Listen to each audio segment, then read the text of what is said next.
My husband refused to forgive me over a misunderstanding and divorced me. 9 years later, he found out the truth and showed up at my door. I, 38 years old, got divorced from my ex-husband Nick, 40 years old, almost 9 years ago. We'd been married for 3 years and he'd been a good husband, but due to a huge misunderstanding, he left me and served me with divorce papers a few days later. He didn't even give me a chance to explain, and so he never found out the truth. I was so hurt by the fact that he decided to leave so quickly that I didn't contest the divorce. I let him go. At the time, I was a housewife. One day Nick came home to find my ex-boyfriend Joe, 38 years old, in the house with me. He turned around and left without saying a word. The three of us had known each other since college. Joe and I had dated for just 3 months before I realized I had feelings for Nick. Joe had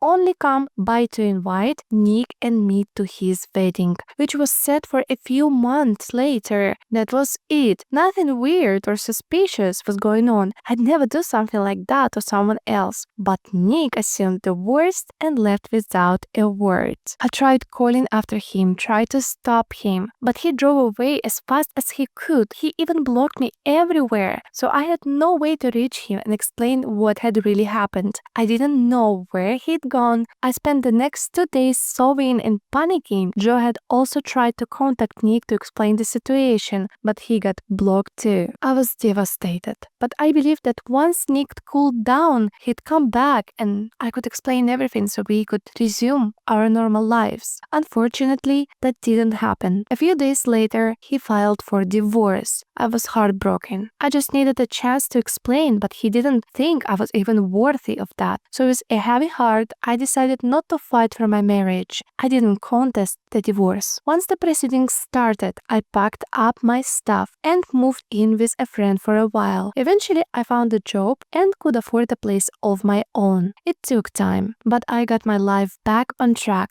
I didn't give myself time to sit around and be depressed. I was angry. I felt betrayed and hurt. I deserved at least a chance to explain, but even after all those years together, Nick didn't give it to me. I knew I had to look out for myself now, so I worked, saved up, and moved into my own apartment. By then, the divorce was finalized. I didn't get much out of it, but I was content. I just wanted to move on. A month after the divorce, I attended Joe's wedding. I had a blast reconnecting with old college friends. Nick didn't show up, just as I had expected. Most people were shocked to learn that Nick and I had divorced. They had expected us to be together forever, so had I. But life had other plans. Attending Joe's wedding turned out to be one of the best decisions I've ever made. That's where I met Chris, 40 years old, the man I am now married to, and the father of my daughter. We had a conversation at the wedding, and I instantly felt sparks. But I held back. I just been through a divorce and didn't want to rush into anything. I needed a break from men. Still, we exchanged numbers. I didn't text him for a while. A year later, when I felt mentally ready to date again, I ran into Chris at a work event. We work in the same field. I finally agreed to go out with him. 2 years later, we got married. A year after that, we had our daughter, who is now almost 5 years old. A lot of time had passed since my divorce from Nick. I'm a brand new person now, so imagine my shock when, after all this time, Nick showed up at my doorstep out of the blue just a few days ago. I'm still reeling from it. I have no idea how he found me, and frankly, I didn't bother to ask. I couldn't care less. It was the weekend. My husband and I were at home with our daughter when the doorbell rang. I opened the door and was stunned to see Nick standing there with a bouquet of roses and a smile like nothing had ever happened. Before I could process anything, he started talking. He said that a few weeks ago, a mutual friend told him that Joe had married a different woman, not me. That's when he realized he'd overreacted all those years ago. He said he wanted to give us a second chance and came back to ask for forgiveness. I had no idea what to say. I mean, it was ridiculous. He divorced me over a misunderstanding without bothering to find out the truth. And now, after 9 years of silence, he thought he could just walk back into my life like nothing happened? What chance? He kept talking while I stood there silently, trying to figure out what to do next. I desperately wanted to shut the door in his face, but that wouldn't be satisfying enough. So I decided to do something more insulting. I told him to wait right there, then walked back to the living room, where my husband and daughter were. I didn't have time to explain. I simply picked up my daughter, looked at Chris, and asked him to follow me. You can imagine what happened next. Nick's face dropped when he saw me walking back toward him with my daughter in my arms and my husband right behind me. I smiled and told him he was a little too late to ask for a second chance, and then I asked him to leave. He stood there in silence for a moment, then turned around, ran to his car, and drove away. I felt incredible. For the first time, I finally got the closure I never had back then. After he left, I sat Chris down and explained what had just happened. We ended up laughing about it. Nick seriously thought he could just come back into my life after everything, with no apology, no accountability, and I'd take him back? Why he thought it was a good idea to surprise me like that without even doing basic research is beyond me. A glance at my social media account would have told him I was married and had a daughter, but I guess he couldn't see anything since my account are private. Even then, he could have asked around. Chris thinks Nick is so self-centered that he just assumed I'd wait for him all these years. And honestly, he's probably right. Chris has never even met Nick, but that sounds exactly like the Nick I knew. It's been a few days, and I thought that would be the end of it. But this morning, I got a message on Facebook from a new account. Nick said he was incredibly hurt by what I had done. He claimed he genuinely wanted to apologize, but I had mocked him and humiliated him. He still feels sorry for what happened, but he also thinks I owe him an apology for embarrassing him. Update 1. I decided not to reply to Nick's message. He doesn't deserve even an ounce of sympathy, let alone an apology. My husband was right. Nick assumed I had been waiting around for him and that I had taken him back the second he was ready to return. He's always been self-centered. The red flags were there even before we got married, but I ignored them because I loved him. He'd always get weirdly uncomfortable when I was around other men, even just friends. He wouldn't say anything directly, but he'd bring it up later and make a huge deal out of it. So I started avoiding my male friends and would only talk to them in his presence. He also told me to quit my job and be a housewife because he worked long hours and wanted someone at home to take care of things. I was flattered back then, honored. Even so, I quit my well-paying job to be the perfect wife. And still, after everything I gave up for him, he didn't even give me a chance to explain. Not even once. I was always loyal to him, especially when it came to Joe. Nick had always seemed jealous of Joe, probably because I had dated him briefly in college before Nick and got together. But I never gave him a reason to doubt me. I never even considered cheating on him. After the divorce, I was wrecked. It took me a long time to recover and to even consider dating again. Some people say I jumped into a new relationship too quickly, that a year after a divorce is too fast. And maybe they're right, I can't deny it, but I know this. I took time to heal, to rebuild myself, and to make peace with what had happened. When I did open myself up to love again, I was ready, and I found the man who truly values me. Nick made his choice 9 years ago. He doesn't get to rewrite the past just because the truth finally caught up with him. I have the best husband and a beautiful daughter today, so I'd say that I'm pretty content with how my life has turned out. I'm not going to apologize to Nick, but I guess I do owe him a thank you at the very least, because if he hadn't left left me, I might still have been stuck in an unhappy marriage.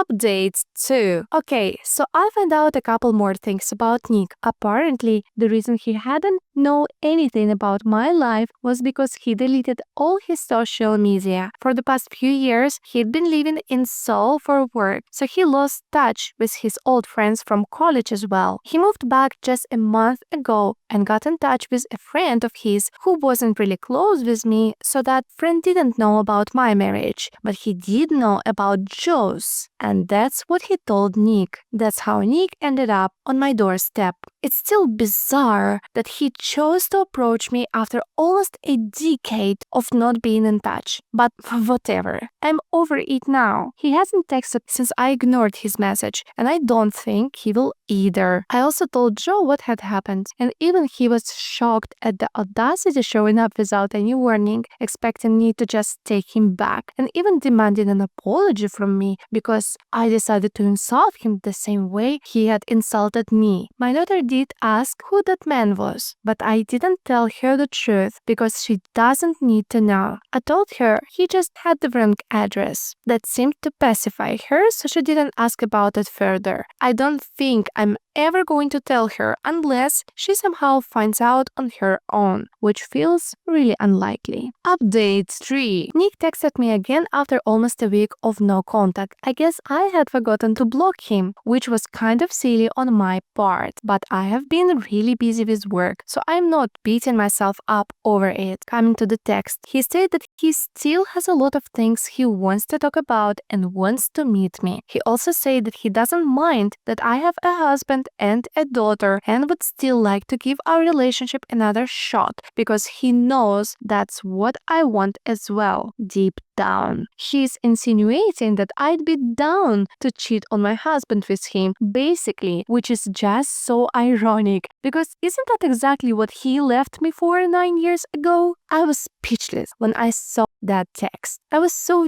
disgusting. Couldn't believe he even had the audacity to send it to me, let alone think I'd entertain it in any way. I warned him to leave me alone and then block his number because I sure as hell don't need this man back in my life. It's disgusting how he can't see past himself. I don't understand why he still believes I have any feelings for him at all, apart from hatred. I think I made it very clear when he came to visit that I didn't care for him anymore. My family is all that matters to me now. He should have just taken the hint and left me alone instead of showing me how low he can go and what a creep he is. It's making me feel so icky to even speak about this. At least now he's blocked, and whatever disgusting message he decides to send next, I won't have to see it. I'm trying to erase the memory of the first one from my head as well. To be honest, it's just gross. Update 4. It's pretty ridiculous how some of you are accusing me of still being into Nick. No, I am not into him, but I do hate him, which I think is pretty natural since I was literally married to this guy before he abandoned me. And of course, I told Chris about that text. I'm not a cheater and never